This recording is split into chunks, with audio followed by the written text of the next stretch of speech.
안녕하세요, 여러분.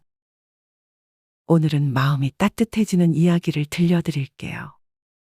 60대, 70대가 되면 사랑이 뭔지, 인생이 뭔지 조금은 알 것 같은 나이잖아요. 오늘 이야기의 주인공은 평생을 함께한 배우자가 아프게 되면서 그 곁을 지키며 사랑이 더 깊어진 노부부예요. 자, 그럼 시작해 볼까요? 이 이야기는 경기도 부천에 있는 작은 아파트에서 시작됩니다. 68세 김민철 씨와 66세 박순옥 씨는 이곳에서 40년을 넘게 살아왔어요. 민철 씨는 부천시청에서 공무원으로 일하다 정년 퇴직한 뒤로 매일 아침 동네 공원에서 배드민턴을 쳤어요. 낡은 운동화에 헐렁한 추리닝을 입고 라켓을 어깨에 걸친 모습이 이웃들에게 익숙했죠. 순옥 씨는 집에서 깍두기 담그는 걸 좋아했어요. 플라스틱 김치통에 양념을 버무려 넣고 TV에서 아침 드라마를 틀어놓은 채 손을 바쁘게 움직였죠. 하루는 민철 씨가 운동을 마치고 와 깍두기를 한 입 먹고는 투덜댔어요. 당신 또 맵게 했네? 그럼 당신이 담가보던가. 순옥 씨가 웃으며 받아치면 민철 씨도 피식 웃고 신문지를 펼쳤어요. 그렇게 평생을 잔잔하게 살아왔습니다. 그러던 어느 날 순옥 씨가 부엌에서 설거지를 하다 접시를 떨어뜨렸어요.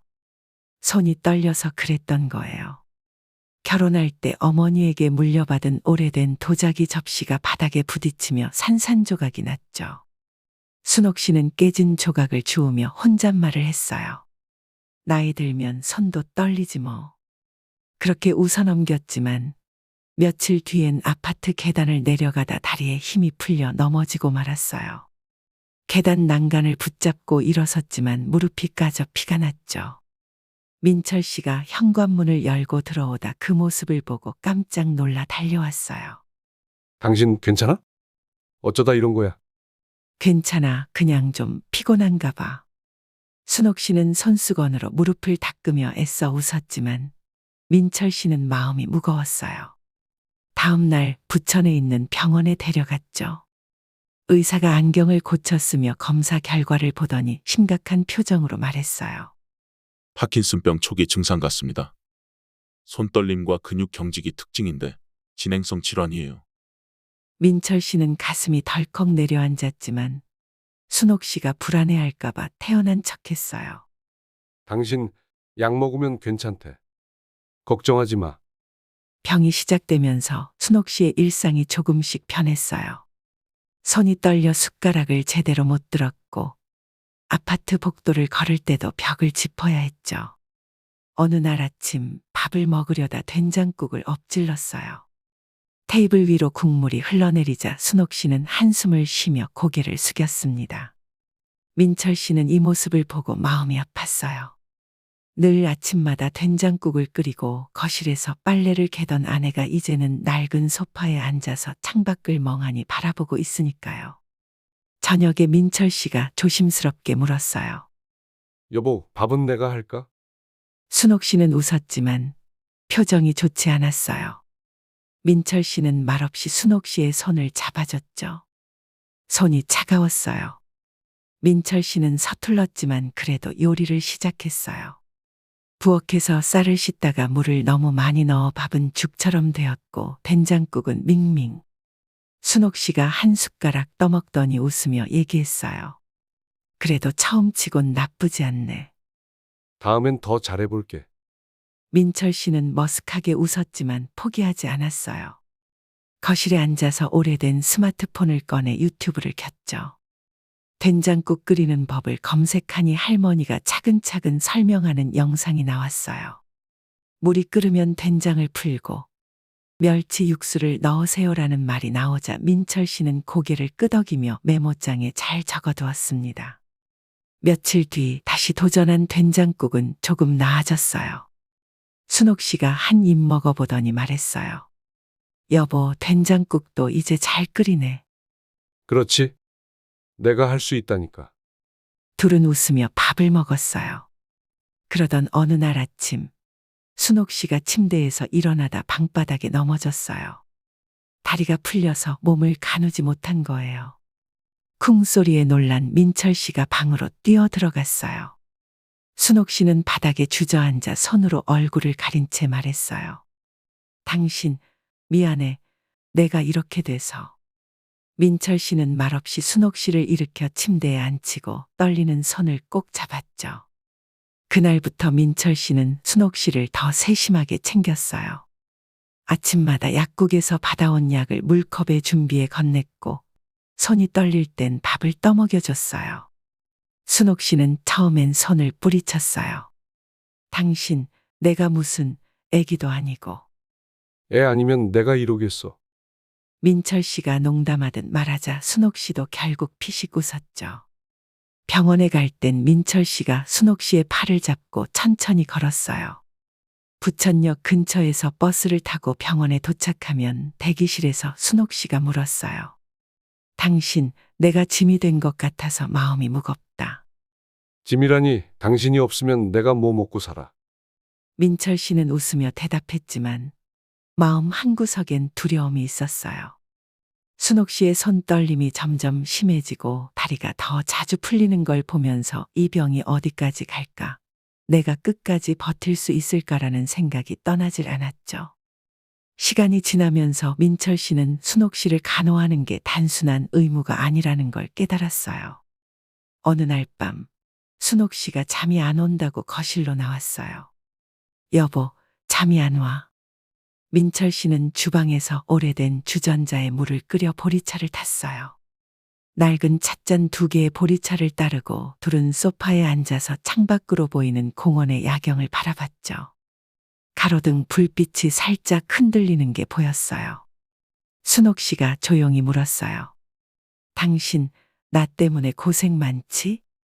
고생은 무슨. 나는 그냥 당신이 곁에 있는 게 제일 좋아. 민철 씨 말에 순옥 씨는 눈물을 흘렸어요. 눈물이 뺨을 타고 내려와 소파에 떨어졌죠.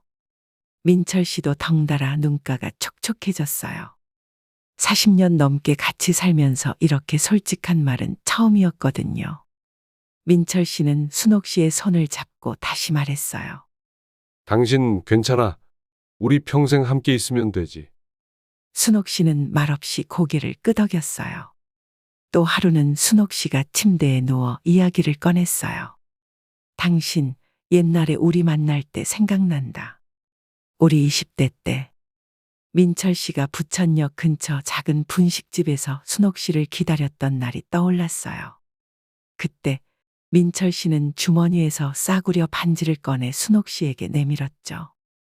당신, 나중에 돈 벌면 좋은 거 사줄게. 순옥 씨는 그 반지를 받아 손가락에 끼고 웃었어요. 그날 밤 순옥 씨가 말했어요. 당신 그 반지 지금도 서랍에 있어. 민철 씨는 다음 날 아침 침실 옷장 위에 올려둔 오래된 나무 상자를 꺼냈어요. 뚜껑을 열자 먼지 쌓인 물건들 사이에 반지가 있었죠. 녹이 슬어 빛바랜 반지를 순옥 씨의 떨리는 손에 끼워줬어요. 손이 떨려 잘 맞지 않았지만 순옥 씨는 미소 지었어요. 당신, 이거 아직도 예쁘네. 당신이 끼니까 더 예뻐. 민철 씨 말에 둘은 서로를 바라보며 웃었어요. 반지를 낀 순옥 씨의 손을 민철 씨가 꼭 쥐었죠. 시간이 지나도 병은 나아지지 않았어요. 순옥 씨의 손떨림은 더 심해졌고 걸을 때도 혼자서는 힘들어졌죠. 하지만 민철 씨와 순옥 씨는 서로에게 더 가까워졌어요. 민철 씨는 매일 아침 순옥 씨의 손을 주물러주며 말했어요. 당신, 오늘은 좀 덜 떨리는 것 같네. 당신이 옆에 있으니까 괜찮아. 순옥 씨 대답에 민철 씨는 미소 지었어요. 동네 이웃들은 아파트 복도에서 민철 씨가 순옥 씨를 부축하는 모습을 보고 안타까워했어요. 어느 날 저녁, 순옥 씨가 조용히 물었어요. 당신, 나 먼저 가면 어쩌려고? 민철 씨는 잠시 멈칫했어요. 그러더니 순옥 씨의 손을 잡고 웃으며 대답했어요. 당신, 그럼 나도 금방 따라갈게. 혼자 밥 못 먹잖아. 순옥 씨는 민철 씨의 손을 꼭 쥐었어요. 그 순간 둘은 말하지 않아도 알았어요. 사랑이란 이렇게 곁에 있어주는 거구나. 서로를 지켜주는 거구나 하고요. 지금도 민철 씨와 순옥 씨는 부천에 있는 그 아파트에서 하루하루를 보내고 있어요. 순옥 씨의 병은 조금씩 더 심해졌지만 민철 씨는 여전히 밥을 짓고 약을 챙기고 순옥 씨의 손을 잡아주죠. 아침이면 된장국을 끓이고 낮에는 순옥 씨와 함께 소파에 앉아서 창밖을 바라봤어요. 가끔은 TV에서 나오는 옛날 가요 프로그램을 보며 둘이서 깔깔 웃기도 하고 가끔은 조용히 보리차를 마시며 서로를 쳐다봤죠. 민철 씨는 생각했어요. 이런 게 사랑이구나. 화려하지 않아도 그냥 이렇게 같이 있는 거. 어느 날 밤 순옥 씨가 잠든 모습을 보며 민철 씨는 혼잣말을 했어요. 당신이 있어서 다행이야. 여러분, 이 이야기 어떠셨나요? 60대, 70대가 되면 사랑이 뭔가 거창한 게 아니라는 걸 알게 되죠. 그냥 곁에 있어주는 것, 손잡아주는 것, 그게 다예요. 민철 씨와 순옥 씨처럼요. 혹시 여러분 주변에도 이런 사랑이 있나요? 댓글로 나눠주시면 저도 읽어보고 또 좋은 이야기로 찾아올게요. 그럼 다음에 또 만나요.